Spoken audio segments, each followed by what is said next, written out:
আসসালামু আলাইকুম এভরিওয়ান। আজকে সাহস করে রান্না করেই ফেললাম সেই ভাইরাল মজাদার রেসিপি। আর এই ভাইরাল মজাদার রেসিপি রান্না করার জন্য যা যা উপকরণ লাগবে তা আমি আগেই কেটে নিয়েছি। আমি ময়দা নিয়েছি আর তাতে পরিমাণ মতো লবণ আর সামান্য তেল দিয়েছি। লবণ আর তেল ভালোভাবে ময়দার সাথে মিশিয়ে নিতে হবে। তারপর পরিমাণ মতো পানি দিয়ে দিতে হবে। পানি দেওয়া হয়ে গেলে ময়দাটাকে ভালোভাবে মাখতে হবে, যাতে করে ময়দায় কোনো রকম কোনো দলা বা গুটি না থাকে। দলা বা গুটি থাকলে আপনার নুডলসটা ভালো হবে না। ময়দাটা একটু পাতলা করে নিতে হবে। আমার ময়দা মাখা প্রায় শেষ। এবার আমি কড়াইতে একটু তেল দিয়ে ভালোভাবে মুছে নিব। এবার এই ময়দার পেস্টটাকে কড়াইতে কয়েল আকৃতির শেপে দিতে হবে। মনে রাখবেন, যত চিকন করে দিবেন আপনার নুডলসটা তত দেখতে ভালো হবে এবং খেতেও ভালো হবে। আমার কয়েল আকৃতির শেপ দেওয়া হয়ে গেছে। এবার আমাকে অপেক্ষা করতে হবে এটা হওয়া পর্যন্ত। আমার এটা হওয়া শেষ। এবার আমি এটাকে তুলে নিব। একই কড়াইতে আমি দিয়ে দিলাম তেল। তেলটা গরম হয়ে গেছে, এতে আমি মেখে রাখা সেই মুরগির মাংস দিয়ে দিচ্ছি। আমি এতে লবণ, হলুদ আর একটু জিরে গুঁড়ো দিয়ে মেখে নিয়েছিলাম। এবার এটাকে আমি ভালোভাবে তেলে ভেজে নিব। মনে রাখবেন, একটু কম ভাজবেন, বেশি ভাজলে এটা শক্ত হয়ে যাবে, খেতে ভালো লাগবে না। আমার মুরগির মাংসটা ভাজা প্রায় শেষ। এবার আমি এটাকে একটা ছেঁকনির সাহায্যে একটা পাত্রে তুলে নিচ্ছি। আমার তুলাও প্রায় শেষ। একই তেলের ভিতরে আমি দিয়ে দিব ডিম। আমি এখানে 2টো ডিম নিয়েছি। আপনারা ইচ্ছা করলে আরও বেশিও দিতে পারেন। আমি 2টোই নিয়েছি আর নিয়েছি হাঁসের ডিম। আমার 2টো ডিম দেওয়া হয়ে গেছে। এবার আমি ডিমকে ভালো করে তেলে ভেজে নিব। মনে রাখবেন, আপনার রান্নার স্বাদ বাড়াবে আপনার খুন্তি নাড়ার উপর। আপনি যত ভালো নাড়তে পারবেন ততই আপনার রান্নার স্বাদ বেড়ে যাবে। আমার ডিম ভাজা প্রায় শেষ।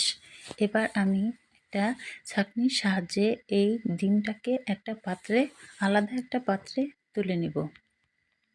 আমি একটা আলাদা পাত্রে এই ডিমটাকে তুলে নিচ্ছি। আমার ডিম তোলা শেষ। এবার আমি এই একই তেলের ভিতরে দিয়ে দিব আগে থেকে কুচি করে রাখা পেঁয়াজ এবং মরিচ কুচি। আমি এই তেলের ভিতরে দিয়ে দিচ্ছি পেঁয়াজ কুচি এবং মরিচ কুচি। এবার মরিচ কুচি আর পেঁয়াজ কুচিটাকে ভালোভাবে তেলে ভেজে নিতে হবে। একটু বেশি কড়া করেই ভাজবেন। পেঁয়াজটা একটু বেশি কড়া করে ভাজলে স্বাদ আসে, ভালো লাগে খেতে। আমার পেঁয়াজ কুচি এবং মরিচ কুচি ভাজা শেষ এবং এবার আমি দিয়ে দিচ্ছি ভেজে রাখা সেই মুরগির মাংস এবং ভেজে রাখা সেই ডিম। এই ডিম আর মুরগির মাংসটাকে ভালোভাবে আমি একটু তেলের ভিতরে ভেজে নিচ্ছি। আমার তেলের ভিতরে মুরগির মাংস আর ডিম ভাজা শেষ। এবার আমি দিয়ে দেব সেই স্বাদের মশলা, ম্যাজিক মশলা। আমি এই ম্যাজিক মশলা নিয়েছি 1 প্যাকেট। এই রান্নার ভিতরে আমি পুরো 1 প্যাকেট ম্যাগি মশলাই দিয়ে দিচ্ছি। আমি পুরো ম্যাগি মশলাটাই এর ভিতরে দিয়ে দিলাম। এবার আমি এটাকে ভালো করে নেড়ে নিব। আমার ভালো করে নাড়া হয়ে গেছে। এইবার আমি দিয়ে দিব সেই ভাইরাল, আপনার পাস্তাই বলেন, নুডলসই বলেন, যেটাই বলেন সেটা আমি এবার এর ভিতরে দিয়ে দিচ্ছি। আমি একটু ছিঁড়ে ছিঁড়েই দিচ্ছি যাতে আমার নাড়তে সুবিধা হয় এবং খেতেও ভালো লাগে। আমি এটাকে ভালো করে নেড়ে নিচ্ছি। মুরগির মাংস, ডিম আর এই নুডলস ভালো করে মিশিয়ে নিচ্ছি। আমার মেশানো প্রায় শেষ। আমার মেশানো হয়ে গেছে। এবার আমি এতে দিয়ে দেব টমেটো সস। আপনাদের কাছে একটা কথা বলি, আপনাদের কাছে আমি দুঃখিত এই কারণেই যে আপনাদের ক্যামেরার সামনে আমরা কেউ আসতে পারছি না। আমরা ক্যামেরার পিছনেই থেকে যাচ্ছি। এবার আমি দিয়ে দেব টমেটো সস। আমি 2 প্যাকেট টমেটো সস নিয়েছি এর জন্য। এবার আমি টমেটো সস দিয়ে দিচ্ছি। মনে রাখবেন টমেটো সস কিন্তু নুডলসের স্বাদ বাড়ায়। টমেটো সস আর সয়া সস এই দুইটা একসঙ্গে নুডলসে দিলে নুডলসের স্বাদ দ্বিগুণ বেড়ে যায়। এবার আমার টমেটো সস দেওয়া হয়ে গেছে, এবার আমি সামান্য সয়া সস দিয়ে দিব। এবার দিয়ে দিব কুচি করে রাখা ধনিয়া পাতা। টমেটো সস, সয়া সস এবং ধনিয়া পাতা এই তিনটা একসঙ্গে আমি ভালো করে নুডলসের সাথে মিশিয়ে নিচ্ছি। আমার রান্না প্রায় শেষের দিকে।